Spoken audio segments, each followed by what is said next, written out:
Dr. Larry, kaya ba nating i-sustain ito? 23 to 30 pesos. Ay, yun naman po ang ginawa natin. That's 2024, year 2024. At ngayon, So hindi pa labas yun? Hindi one time, big time. Tuloy-tuloy ito? tuloy-tuloy po ito kasi napa-approve po natin. Ang ginawa po natin dito, pina-approve natin sa NFA Council. So yung price range niya yun, 23 to 30. Yung NFA Council ho ay may kinatawan ng mga magsasaka dyan ng organisasyon, pero marami hong cabinet members dyan, Finance, DBM, Secretary of Agriculture, DSWD, DSP. Bangko Sentral, sapagkat tinitingnan nila ang laro ng presyo ng bigas, etc. etc. So, 23 to 30 pesos. Yes. Yun. Hanggang dyan, nandiyan pa Hanggang ngayon. ngayon po, that's a standing approve. Magkano ng, ba ang private sector ngayon, bilihan? Sa Pinakamataas. Kasi I'm talking about 23 to 30, clean and dry po ito, yung tuyo po ito, no? Yes.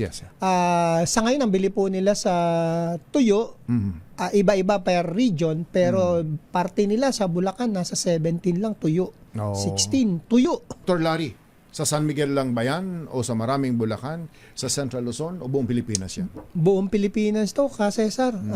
Kasi pinatupad natin to talagang nationwide.